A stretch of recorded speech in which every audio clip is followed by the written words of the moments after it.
Good morning everyone. Today we are going to study relative permittivity or the dielectric constant and the grouping of capacitors. So first topic, relative permittivity. You are already aware about this topic in our electric charges and fields chapter. Dielectric constant of a medium is the ratio of the electrostatic force of interaction between two given point of charges held certain distance apart in vacuum to the force of attraction between the same two charges held the same distance apart in the material medium. यानी हमने यहाँ पे जो अपने previous chapter में जो definition बनाई थी, it was based on Coulomb's law or the electrostatic force. Alright, so I will remind you all these things.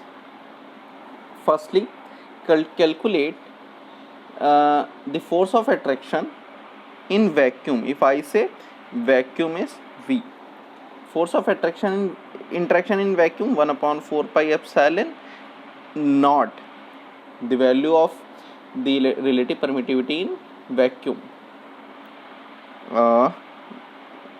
Actually it is in free space, relative permittivity, जहाँ पे हम डायलेक्ट्रिक कांस्टेंट को 1 ले देंगे, ठीक है ना. तो यानी ये एप्सिलॉन नॉट क्या है, परमिटिविटी ऑफ फ्री स्पेस, ना कि रिलेटिव परमिटिविटी. ठीक, दो चार्जेस हैं Q1 Q2 by, if I से these are r distance apart, Q1 Q2 by r square. Same two charges are kept in the medium. If I say it is represented by F0 से represent किया, ये medium Fm से 1/4 पाई. अब यहाँ पे उस particular medium का है तो एप्सिलॉन m से रिप्रेजेंट कर दिया, जिसको हम कभी कभी केवल एप्सिलॉन लिख देते हैं, एप्सिलॉन नॉट और एप्सिलॉन. यहाँ पे हमने एप्सिलॉन नॉट और एप्सिलॉन m मीडियम को शो करने के लिए किया है, मटीरियल मीडियम को. Same to charges, same distance apart, take ratio F0/Fm. It is equals to, all these things will cancel out. The quantities which will remain is 1 by epsilon naught divided by 1 by epsilon m. So this quantity will remain, all things will cancel out. So it is epsilon m upon epsilon naught. देखिए यहाँ F0 upon Fm है, यहाँ epsilon m upon epsilon naught. अगर आपको याद हो epsilon m या epsilon m या केवल epsilon, it is equals to epsilon not epsilon r, where epsilon r is simply a number that is dielectric constant or relative permittivity. Alright, so we can write epsilon naught epsilon r divided by epsilon naught. So here epsilon r is equals to, यहाँ केवल यही बचेगा, F0/Fm. Alright, और इस epsilon not को capital K से भी represent करते हैं, डायलेक्ट्रिक कांस्टेंट या रिलेटिव परमिटिविटी. और यही ये एक्सप्रेशन F0/Fm ही यहाँ हमने सेंटेंस के फॉर्म में बना के रखा हुआ है, ratio of electrostatic force in vacuum to the electrostatic force in medium, यही यहाँ पे लिखा हुआ. सो ये हमने वहाँ पे इस तरह रिप्रेजेंट किया था. लास्ट क्लास यानी प्रीवियस क्लास में हमने अभी पढ़ा कि अगर कोई कैपेसिटर, पैरेलल प्लेट कैपेसिटर ऐसा है जिसकी दो प्लेट्स ऐसे हैं, one is positively charge plate, another is negatively charged plate. If here vacuum is present, means there is no medium here in between, then that capacitance will be represented by capacitance in vacuum. In vacuum, it is, if I say it is represented by C, then it is epsilon naught A by D. Last topic मैंने explain यही किया था, ठीक है. यहाँ पे D इसकी thickness है, A दोनों प्लेट्स का एरिया है, ठीक है, सरफेस एरिया. तो epsilon naught A by D.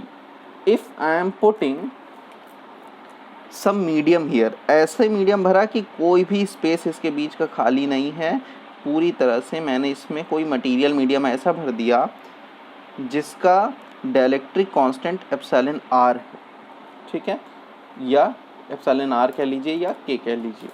तो उसका कैपेसिटेंस मैंने आपको बताया था कि कैपेसिटेंस जो है यहाँ पे हम क्या करेंगे, एप्सिलॉन नॉट की जगह, अब देखिए देखिए ये मैंने एप्सिलॉन आर जो है ये किसके रिस्पेक्ट में है, उसके रिस्पेक्ट में वैक्यूम के, तो यहाँ हम ये कहते हैं इसका मटेरियल का रिफ्रैक्टिविटी ये रिलेटिव परमिटिविटी जो है एप्सिलॉन एम है, डाइलेक्ट्रिक परमिटिविटी एप्सिलॉन एम है। तो इसकी रिलेटिव परमिटिविटी क्या हो जाएगी, epsilon M is equals to epsilon not epsilon R होता है। तो रिलेटिव परमिटिविटी इस मीडियम की हो जाएगी epsilon M upon epsilon naught. अभी इसको हम यूज़ करेंगे, देखिए यहाँ पे हमें क्या रखना है, इस मीडियम की जगह अब हमें क्या रखना है, एप्सिलॉन एम वाला मीडियम। एप्सिलॉन नॉट को किससे रिप्लेस करना है, एप्सिलॉन एम से, क्योंकि एप्सिलॉन आर केवल रेशियो होता है और एप्सिलॉन एम वो क्वांटिटी होती है। तो epsilon m a by d. Now take all, if I say this is after the medium capacitance when medium is placed, material medium is placed between these two plates, and this is when vacuum is placed. So C m upon C naught will be is equals to epsilon m a by d divided by epsilon naught a by d. So this will be epsilon m upon epsilon naught, or simply we can write epsilon naught, epsilon m को क्या लिख सकते हैं, epsilon not epsilon R divided by epsilon not, और we can write यहाँ पे epsilon R बचेगा, epsilon R is equals to C M upon C naught. तो यहाँ से ये चीज़ निकलती है कि एप्सिलॉन आर कहें या के कहें, dielectric constant, it is equals to C M upon C not.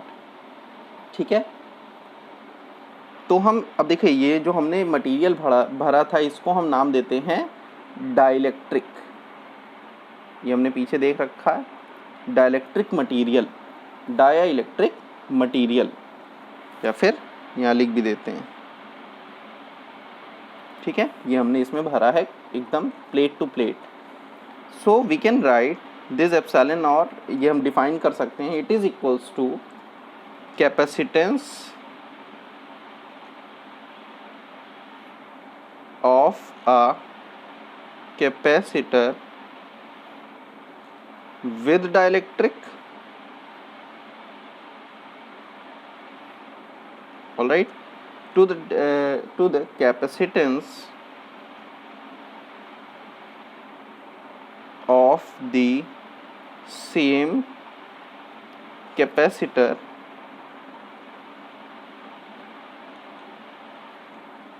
with vacuum, where between plates, vacuum between plates।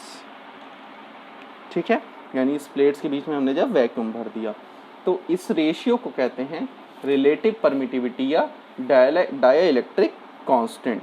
तो यहाँ से ये फॉर्मूला होता है, ये जो एक्सप्रेशन बना, इसको आप के इक्वल्स भी कह सकते हैं या epsilon C M by C naught कह सकते हैं, मीडियम यानी मीडियम भरने के बाद और वैक्यूम अगर बीच में रहता है तब। ठीक है, अब नेक्स्ट है हमारा टॉपिक ग्रुपिंग ऑफ कैपेसिटर्स। तो कैपेसिटर्स को जैसे हम रेजिस्टर्स का सीरीज़ पैरेलल जोड़ते हैं, वैसे कैपेसिटर्स को भी हम सीरीज़ और पैरेलल में ग्रुपिंग कर सकते हैं। तो पहला होता है इसका सीरीज़ ग्रुपिंग, दूसरा होता है पैरेलल ग्रुपिंग। ठीक है, सीरीज ग्रुपिंग क्या है? The capacitors are said to be connected in series between 2 points when we can proceed from one point to the other only through one path. Means एक खूब सारे अलग अलग पॉइंट्स के बीच में अगर कैपेसिटर जुड़ा हुआ तो हम एक पॉइंट से दूसरे पॉइंट पे तभी जा पाएंगे जब हम हर कैपेसिटर से होके गुजरें। जैसा कि रेजिस्टर में होता था कि एक करंट हर रेजिस्टर से होके गुजरती थी, तब वहाँ पे और 1 बाई 1 गुजरती थी। ठीक है, सिंगल पाथ से, तब वहाँ रेजिस्टेंस सीरीज़ में कहलाते थे। वैसे ही यहाँ पे अरेंजमेंट क्या है, इस अरेंजमेंट को बनते वक्त ही आप समझ जाएंगे कि इसका प्रिंसिपल क्या है, कैसे काम करेगा और कैलकुलेशन कितनी ईजी होंगी। ठीक है, सो कंसिडर 3 कैपेसिटर्स, हम शुरुआत में 3 के लिए ही ले लेते हैं। 3 capacitors having capacitances C1, C2, C3 such that सबसे पहले पहला कैपेसिटर लिए, उसकी सबसे पहली प्लेट को, फर्स्ट कैपेसिटर की फर्स्ट प्लेट को मैंने उठा के जोड़ दिया किसी पोटेंशियल से, पोटेंशियल आप कह सकते हैं बैटरी से जोड़ दिया, सॉरी, ठीक है, प्लस माइनस, ठीक है, ये बैटरी से जोड़ दिया। अब देखिए यहाँ पे क्या है, ये जो बैटरी है ये V पोटेंशियल यहाँ अप्लाई करती है, यानी यहाँ पे पॉजिटिव चार्ज होगा। कुछ मैंने कहा कि इस बैटरी ने यहाँ V पोटेंशियल अप्लाई किया इस पे, तो ठीक इसकी ये जो फर्स्ट कैपेसिटर है इसकी दूसरी प्लेट पे इतना ही निगेटिव चार्ज इंड्यूस हो जाएगा जितना इधर पॉजिटिव चार्ज है, ठीक है। अब यहाँ पे क्या है, दूसरा कैपेसिटर की हमने प्लेट यहाँ जोड़ दिया, तो जितना यहाँ निगेटिव आया उतना ही यहाँ पे पॉजिटिव चार्ज जनरेट हो गया, ठीक है। चार्ज की बात हो रही है, चार्ज कितना जनरेट हो रहा है, पोटेंशियल नहीं। अब दूसरी प्लेट पे, सेकंड प्लेट पे मतलब सेकंड कैपेसिटर की सेकंड प्लेट पे उतना ही निगेटिव चार्ज जितना उसकी फर्स्ट प्लेट पे पॉजिटिव चार्ज आया, ठीक है। इसी तरह थर्ड कैपेसिटर, इसमें उतना ही पॉजिटिव चार्ज आएगा क्योंकि ये सब यहीं से जुड़ना शुरू हुआ है। मैंने यहाँ से क्यू चार्ज इसको दिया, क्यू चार्ज इस वाले पे इंड्यूस हुआ, फिर इसके इंड्यूस के कारण यहाँ पे क्यू चार्ज इंड्यूस हुआ, फिर यहाँ के क्यू चार्ज इंड्यूस के कारण यहाँ पे क्यू चार्ज इंड्यूस हुआ, और इस तरह से सभी में क्यू चार्ज ही, प्लस क्यू चार्ज यहाँ पे, प्लस क्यू चार्ज यहाँ पे, और प्लस क्यू चार्ज इस वाले पे भी इंड्यूस हो गया, और सभी में इक्वल प्लस क्यू चार्जेस आ गए, ठीक है। अब देखिए ये तो बैटरी से जुड़ा था, मान लीजिए यहाँ से यहाँ तक में इस सभी में इस क्यू चार्ज को देने में, देखिए चार्ज देते हैं तभी पोटेंशियल जनरेट होता है, यानी क्यू चार्ज तीनों को देने में V पोटेंशियल यहाँ से यूज़ हुआ, ठीक है। तो अगर फर्स्ट वाले का कैपेसिटेंस, देखिए कैपेसिटेंस किस पे डिपेंड करता है, शेप पे, साइज पे, Q और V पे डिपेंड नहीं करता। तो पहला कैपेसिटेंस ऐसे शेप और साइज का है कि कैपेसिटर ऐसे शेप और साइज का है कि इसका कैपेसिटेंस है C1, इसका कैपेसिटेंस है C2, इसका कैपेसिटेंस है C3। तो Q चार्ज इसको मिला C1 कैपेसिटेंस वाले को, Q चार्ज ही इसको भी मिला, Q चार्ज ही इसको भी मिला, यानी अब आप ऐसे भी समझ सकते हैं कि कुछ चार्ज यहाँ से निकले, जितने चार्ज इसमें जाएंगे उतने ही इसमें जाएंगे, उतने ही इसमें, उतने ही इसमें, लेकिन फॉर्मेशन कैसे होता है, इंडक्शन के थ्रू, ठीक है। इक्वल चार्ज डिस्ट्रीब्यूट हुए, मतलब चार्ज सभी में इक्वल है इंडक्शन के कारण, बट दे हैव डिफरेंट कैपेसिटेंसेस। अब जब डिफरेंट कैपेसिटेंस है तो अब देखिए इन दो प्लेट्स के बीच में, यानी इस वाले कैपेसिटर के लिए जो पोटेंशियल होगा वो इन दो प्लेट्स के बीच का पोटेंशियल होगा। मैंने कहा कितना है, V1 है। क्यों? क्योंकि इसका चार्ज क्या है, Q, इसका ये क्या है, C1। तो आपको क्या याद होगा, Q इक्वल्स टू CV या V इक्वल्स टू Q/C1। तो फर्स्ट वाले कैपेसिटर पे जो पोटेंशियल होगा वो होगा Q/C1। सिमिलरली सेकेंड प्लेट यहाँ से यहाँ के बीच में जो पोटेंशियल हुआ that is V2। So V2 second plate पे जो पोटेंशियल है that is Q/C2 having capacitance C2। Third plate having potential V3 with charge Q and capacitance C3. Third plate is here, but the total potential is coming from where? From V. So this V potential is actually divided in first, second and third capacitances. So V is equals to V1 plus V2 plus V3. We can say V is equals to V1 plus V2 plus V3. Equation, this we can say equation 1, this is equation 2. See, अगर मान लीजिए ये तीनों capacitor ना रह के एक बड़ा इमेजिनरी कैपेसिटर समझ लीजिए, imaginary capacitor, consider an imaginary capacitor in place of this 3 capacitor having series combination of capacitance of these 3। ठीक है, तो मैंने एक इमेजिनरी कैपेसिटर ऐसा मान लिया जो इन तीनों के जो कैपेसिटेंस है उसका कॉम्बिनेशन है, और मैंने उसको रिप्रेजेंट कर दिया सी एस से, capacitance series. Total potential V, तो टोटल पोटेंशियल और चार्ज कितना है, चार्ज तो क्यू ही है जो सप्लाई हो रहा है, और कैपेसिटेंस कितना मैंने मान लिया उस इमेजिनरी का, सी एस। ठीक है, तो ये जो है इक्वेशन थर्ड, ये उस इमेजिनरी कैपेसिटर की बात कर रहा है जो इन तीनों के कॉम्बिनेशन से बन सकता है। ठीक है, तो अब यहाँ पे इस वाले में सेकंड में यहाँ से और इन फर्स्ट इक्वेशन से वैल्यूज पुट करिए। Then Q by C S is equals to Q by C one plus Q by C two, V one V two V three की वैल्यू रख रहे हैं, Q बाई सी थ्री, और we can say Q 1 by C one plus 1 by C two plus 1 by C three, और we can say Q can be cancelled out, so 1 by Cs is equals to 1 by C1 plus 1 by C2 plus 1 by C3। देखिए, this one is our series combination. If we can write, if we want to calculate it for number of charges, number of capacitors, sorry, then we can write the total combination. If I say the number of capacitors are n, then we can write I equals to 1 to n 1 by सी आई, यानी अगर n capacitors होंगे तो इस तरह summation हम कर सकते हैं। ठीक है, सिंबॉलिक। ठीक है, so we can write in words the reciprocal of equivalent capacitance of any number of capacitors joined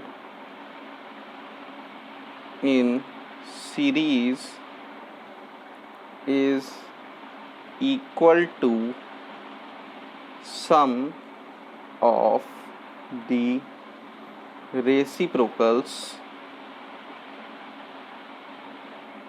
of individual capacitances।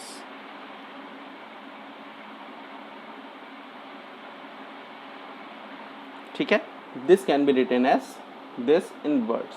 all right, so now next is one more thing is, जो अब देखिए यहाँ पे reciprocals है ना, तो जो combined capacitance होगा वो हर इंडिविजुअल कैपेसिटेंस से भी छोटा कैपेसिटेंस होगा। जैसा आपको याद है रेजिस्टेंस में पैरेलल के केस में होता था, वैसे यहाँ सीरीज के केस में होता है।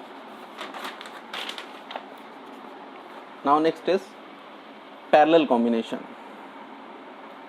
Capacitors are said to be connected in parallel between any two points if we can proceed from one point to the other along different paths। जैसा हम रेजिस्टेंस में पैरेलल केस में देखते थे कि करंट अलग अलग पाथ से होके जाती थी क्या पैरेलल के केस में, वैसे यहाँ पे एक पाथ से दूसरे, एक पॉइंट से दूसरे पॉइंट में we can use different paths. Alright, so here we are considering simplest case three capacitors connected in parallel। we are considering three capacitors as parallel by connecting their plates individually to a common potential V। Her plate को, हर capacitor को common potential V से individually, independently जोड़ दे रहे हैं।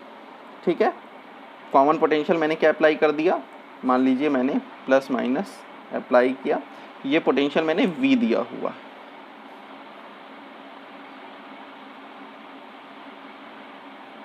All right, I am providing it V potential.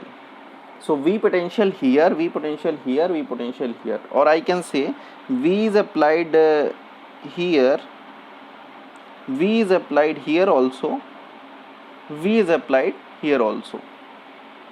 So V is common in these three. You can simply infer that if I am putting plus Q charge here, I am giving it plus Q charge. So if it has capacity C1, it has, if I say this one is positive plate, positive plate, positive plate, negative, negative, negative. Alright, capacitance, this has C2, this has C3 capacitance. All these three have different capacities to take charge Q. तो ये वाला charge लेता है Q1, ये वाला Q का हिस्सा Q2 charge लेता है, ये वाला Q में से Q3 चार्ज लेता है, यानी तीनों अपनी कैपेसिटी के अकॉर्डिंग चार्ज लेते हैं। तो टोटल चार्ज V को कितना देना पड़ता है, प्लस Q। इसकी मैक्सिमम कैपेसिटी Q1 थी, इसकी Q2 थी, इसकी Q3 थी, तो इसने Q चार्ज कहाँ गया, Q1, Q2, Q3 में, ठीक है ना, इसने ले लिया। जरूरी नहीं है मैक्सिमम हो, अगर मैंने एक निश्चित लेवल तक चार्ज किया, उसमें से Q1 हिस्सा इसमें गया है, Q2 इसमें, Q3 इसमें। So according to charge conservation, Q must be equal to Q1 plus Q2 plus Q3. Simply you can infer that Q1 plus Q2 plus Q3, equation 1 you can write it. Now as this has capacitance C1 but their potentials are same, so we can write Q1 is equals to Q equals to CV, so C1V, Q2 is equals to C2V, Q3 is equals to C3V. These three are equation 2. Alright, so these three are individual charges stored in individual capacitors. According to this and this, combined it, we will get Q is equals to C1V plus C2V plus C3V. Now this is our equation 3. Now if we consider these three capacitors replaced by a single large capacitor having the combination of all these three capacitors, replacing three capacitors with a combination of these three capacitor having capacitance CP नाम के capacitor से हमने इसको replace कर दिया, जो कि इन तीनों के पैरेलल कॉम्बिनेशन के बराबर है, ठीक है। Then this CP will be equals to capacitance equals to total charge. Total charge कितना दिया जा रहा है, इस अगर मान लीजिए यहाँ एक बड़ा सा चार्ज रख देते तो टोटल चार्ज उसको तो प्लस Q मिल रहा है ना, Q1, Q2, Q3 तो अलग अलग है, तो total charge divided by total potential V. So from here we can write Q is equals to CPV, equation 4 हम लिख सकते हैं ना। अगर मान लीजिए हमने इसको एक बड़े ऐसे चार्ज से कॉम्बिनेशन से रिप्रेजेंट कर दिया और रिप्लेस कर दिया, ठीक है, तो Q की वैल्यू यहाँ पुट कर दें, CPV from 3 and 4, equation 3 and 4, CPV is equals to C1V plus C2V plus C3V लिख सकते हैं। then we can write CP is equals to, just because V will be cancel out, C1 plus C2 plus C3, and this is the parallel combination in capacitors. It can easily be written as, for if I have n number of capacitors, CP is equals to summation I equals to 1 to n CI, यानी अगर n है तो सीधे जोड़ते चले जाना है, जैसा कि रेजिस्टेंस में सीरीज में होता था वैसा यहाँ पैरेलल में होता है, ठीक है। तो we can write inverse equivalent capacitance of any number of capacitors joined in parallel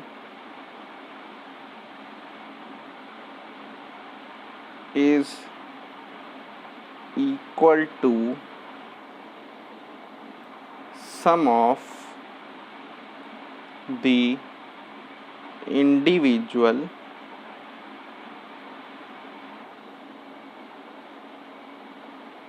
capacitances.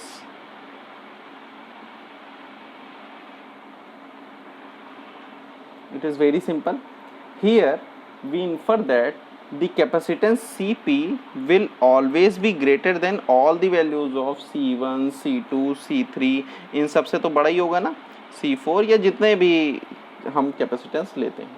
लेकिन पिछले में जो हमारा सीरीज कॉम्बिनेशन था उसमें हम क्या लिख सकते हैं, C series will always be smaller than individuals C1, C2, C3. जो C1, C2, C3 में भी जो सबसे छोटा होगा उससे भी छोटा होगा हमारा CS.